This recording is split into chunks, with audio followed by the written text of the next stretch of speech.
વાગરા યસો ઇન્ડસ્ટ્રીયલ્સ કંપનીમાં થયેલ કેબલ ચોરીમાં ગુનામાં 2 વર્ષથી ફરાર આરોપીને જેકી પઠાણ ઝડપાયો. ભરૂચ એલસીબીએ છેલ્લા 2 વર્ષથી ફરાર ચાલી રહેલ કેબલ ચોરીના વોન્ટેડ આરોપીને ઝડપી પાડીને એક મોટી સફળતા મેળવી છે. આ કાર્યવાહી પોલીસ અધિક્ષક અક્ષયરાજની સૂચનાઓના આધારે કરવામાં આવી છે, જેનો મુખ્ય ઉદ્દેશ્ય જિલ્લામાં કાયદો અને વ્યવસ્થા જાળવવાનો અને વોન્ટેડ આરોપીઓને તાત્કાલિક ઝડપી પાડવાનો છે.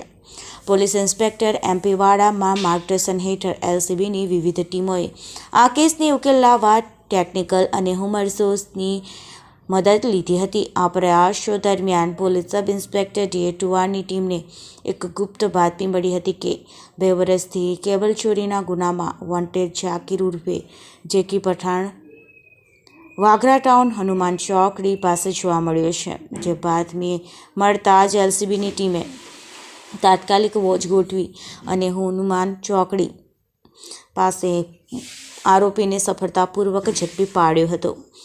પકડાયેલા આરોપીનું નામ જાકીર ઉર્ફે જેકી આશિમભાઈ પઠાણ છે અને જે હરિયાણાના નૂહ જિલ્લાના ઉજહીના થાનામાં રહેવાસી છે. પૂછપરછ દરમિયાન આરોપીએ વાગરા પોલીસ સ્ટેશનમાં નોંધાયેલા કેબલ ચોરીના ગુનામાં પોતે વોન્ટેડ હોવાની કબૂલાત પણ કરી હતી.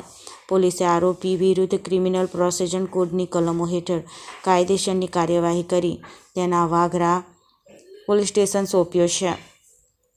આ ધરપકડથી 2 વર્ષ જૂનો ગુનાનો ઉકેલ આવ્યો છે અને ભરૂચ જિલ્લા પોલીસને સજાગતા અને તત્પરતા ફરી એકવાર સાબિત થઈ છે.